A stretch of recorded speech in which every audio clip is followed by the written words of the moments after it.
रुको रुको। अरे चाचा मरना है क्या? अगर तुम लोगों को नहीं मरना है यहाँ से आगे मत जाना। कहते हैं वहां राक्षस हैं। चाचा कहीं वो राक्षस आप तो नहीं? चुप करो यार, कोई सन की बूढ़ा लगता है। वैसे भी गांव के लोग ऐसी मनगढ़ंत कहानियों पे बहुत विश्वास करते हैं, है ना? चलो चलो, बाय बाय बाय। रुको, मेरी बात मान लो। जिंदा नहीं लौटोगे। क्या पागल आदमी था। अरे 1994 में राक्षस की बात कर रहा था।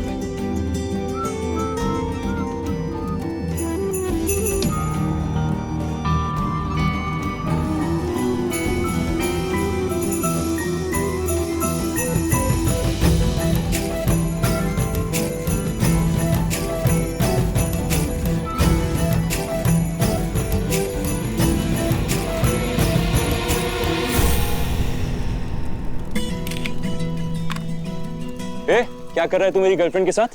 मैं क्या कर रहा हूँ? जो कर रही है यही कर रही है। तू कहना क्या चाहता है कि तेरे साथ फ्लर्ट कर रही है? वैसे कम ऑन यार, हम यहाँ बस डेट पर आए हैं। वैसे वैसे बात कर रहे हो, तुम इतना क्या इशू बना रहे हो? देखिए मत कर, वो कबाब टेस्टी नहीं लग रहे और तेरे दोस्त में कोई स्वाद नहीं है। भूख तो लगी है। तुम कहना क्या चाहते हो? कहना नहीं करना है। तू जानता नहीं है मैं कौन हूं? तू जानता नहीं है कि मैं कौन हूं।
गांव वाले सही बोल रहे थे काका, इन पर किसी आदमखोर शेर ने हमला किया है जो इंसानों को मार के खा जाता है। और हमारे गांव के पास जो जंगल है ना, वहीं पर ऐसे शेर रहते हैं। शेर नहीं, राक्षस। राक्षस? 4 लाशें सामने पड़ी हैं, फिर भी सबूत चाहिए। काका क्या बोल रहे हैं आप? जहां राम होंगे वहां रावण तो होगा ही। तूने रावण के बारे में सुना है? हाँ। रावण इस दुनिया का सबसे बड़ा राक्षस था। लेकिन वो राक्षस अभी भी हमारे बीच में रहते हैं क्या? इसके लिए 7 लोगों के बारे में जानना बहुत जरूरी है।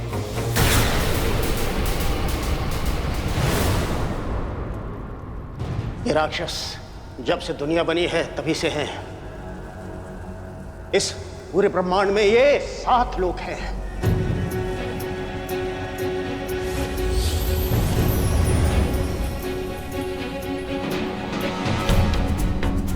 सबके बीच में है पृथ्वी लोक, धरती के नीचे 3 लोक और धरती के ऊपर 3 लोक। पृथ्वी लोक के ऊपर है स्वर्ग लोक,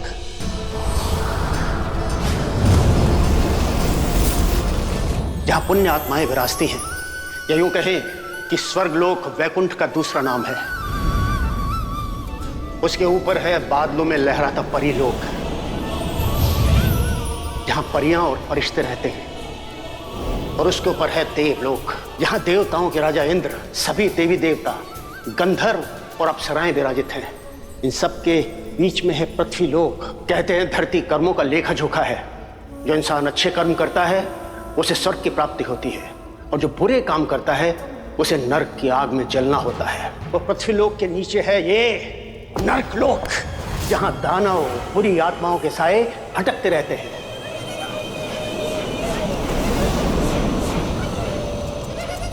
और उसके नीचे है नागलोक, जहां वासुकी, शंखपाद, शेषनाग, शंखचूड़ और महापद्म जैसे नाग और उनके वंशज रहते हैं। और सबसे नीचे और इन सारे लोक से महरूम यह है जहन्नुम। जहन्नुम पद से पत्थर, खौफ को चीरता हुआ कहर, धधकती आग, चारों तरफ खौलता हुआ लावा। वहां रहते हैं वो कौन काका? वो इतने खूबसूरत हैं कि किसी को भी मोहित कर ले। इतने मायावी होते हैं, सबको अपने वश में कर ले। इतने बलवान, इतने शक्तिशाली हैं कि पर्वत को उठा लें, वक्त का रुख बदल दे। वो है राक्षस। ये राक्षस शापित होते हैं। देवताओं ने राक्षसों को श्राप दिया था कि वो अनंत काल तक जहन्नुम में रहेंगे, और वो अभी भी वहीं तड़प रहे हैं। किंतु उसमें से कुछ राक्षस ऐसे हैं जो पृथ्वी पर रहने में कामयाब हो गए, और वो अभी भी हमारे बीच में हैं। लेकिन अगर वो हमारे बीच में होते तो अब तक सारे इंसानों को मार के खा नहीं चुके होते। नहीं, सारे राक्षस बुरे नहीं होते। एक राक्षस था जिसे अच्छाई और बुराई का फर्क पता था। उसने कभी इंसानों का खून नहीं पिया। वो था बालका। बहुत वर्ष पहले भारत के मंडला गांव के पीछे विंध्यावनी के घने जंगलों में बालका भगवान शिव का घोर तप कर रहा था। ओम नमः शिवाय।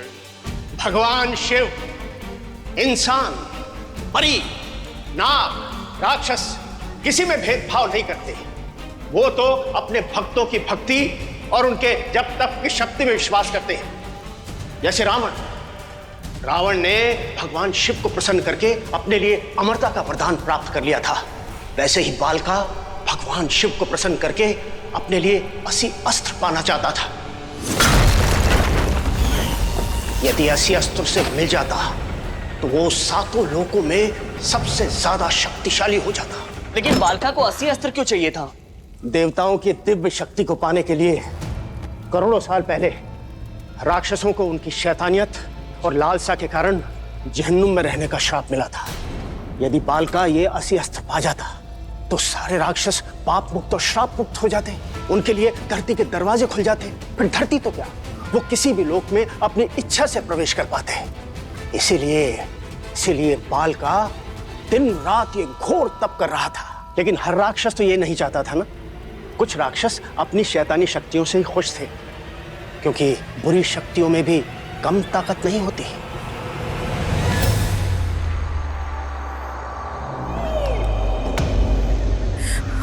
क्या हुआ?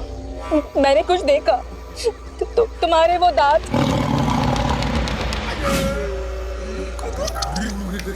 पहले आ गया। कौन हो तुम? चलो तुम्हें मारने वाला हूं तो बता ही देता हूं। क्यों, इस दुनिया में बहुत से जानवर हैं। लोगों को लगता है कि इंसानों को सिर्फ जानवर ही खाते हैं, लेकिन बहुत कम लोग जानते हैं कि जानवरों के साथ साथ इंसानों को हम भी खाते हैं।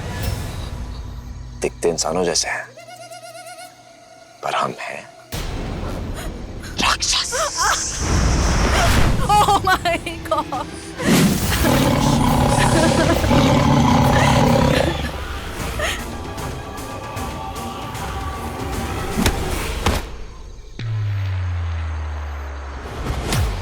मैम, आपके हस्बैंड आपकी राह देख रहे होंगे। अब घर जाइए। आपको ऐसे लड़कों के साथ मिक्स नहीं करना चाहिए। पर वो तो राक्षस है ना।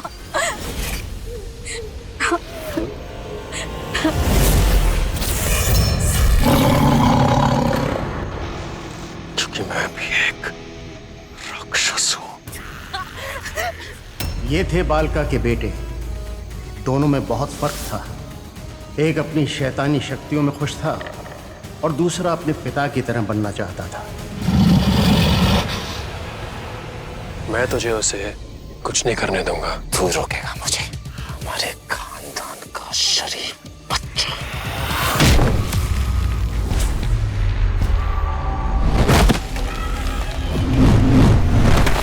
ईश्वर मेरे भाई, आजकल ना तू राक्षसों से ज्यादा इंसानों जैसा लग रहा है।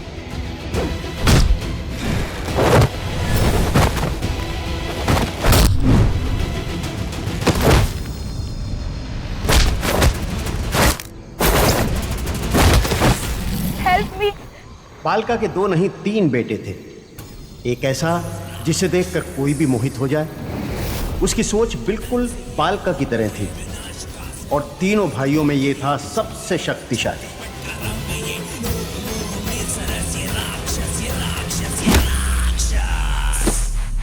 ये तू क्या कर रहा है? आ गया फिर से इसे बचाने। मैं सिर्फ इतना जानना चाहता हूँ कि इसने तुझे क्यों रोका? हाँ, हम राक्षस हैं और क्यों ना खाए हम इंसानों को। हमारे बाबा राक्षसों के उद्धारों के लिए इतना घोर तप करे और तू इंसानों को खाएगा? तुझे समझ में नहीं आती ये बात? तू मुझे बता के नहीं आया और यहाँ पे अकेला खुद आ गया इसको मारने के लिए। ये उसके लिए। ये तू दोबारा ऐसी हरकत ना करे, ये उसके लिए है। हमारे बाबा की 4 औलादें, 3 बेटे 1 बेटी। अगर तू बाबा के खिलाफ जाएगा तो उनका 1 बेटा कम हो जाएगा।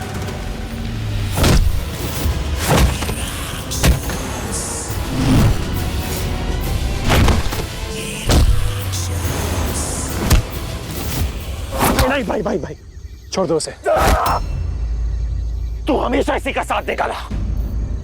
वहां बाबा हम राक्षसों को जहन्नम से निकालने के लिए घोर तपस्या कर रहे हैं ताकि असली अस्त्र मिल जाए। पर तुझे सच में लगता है कि वो देवता हम राक्षसों को अपना अधिकार पाने देंगे? कभी नहीं होगा ऐसा। वैसे आपने मुझे बहुत मारा भाई।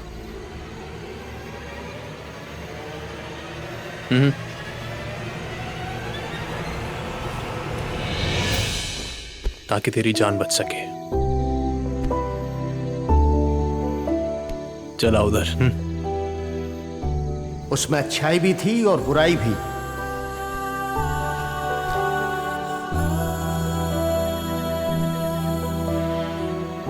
बालका का गुरूर और उसके सारे गुण उसके एक ही बेटे में थे। वो था प्रथम। बाबा चाहते हैं कि सारे राक्षसों को जहन्नुम से मुक्ति मिल जाए, क्योंकि इन्हें इनके गुनाहों की सजा मिल चुकी है। अब सिर्फ और सिर्फ आजादी मिलेगी। और बाबा के इस नेक इरादे के बीच में मैं किसी को नहीं आने दूंगा। ओफो, ये दोनों भाई तो कुछ ज्यादा ही करीब है। अगर हमारे बाबा को असली अस्त्र मिल गया तो हम तो इंसानों को कभी खा ही नहीं पाएंगे। अरे अपने सगे भाई को तो इन्होंने छोड़ा नहीं, मैं तो फिर भी इनकी सौतेली बहन हूँ। अगर मैंने इंसानों को खाने की कोशिश भी की, ये लोग तो मुझे कच्चा ही चबा जाएंगे। वैसे भी बाबा को अगर असली अस्त्र मिल भी गया तो क्या फायदा? वो राक्षसों को जहन्नुम से निकाल के धरती पे ले आएंगे अच्छे इंसान बन के रहने के लिए। क्या होगा उससे? इंसानी दुनिया में कमजोर इंसान बन के रहने से तो अच्छा है कि हम नीडर शैतान बन के रहे इस दुनिया में।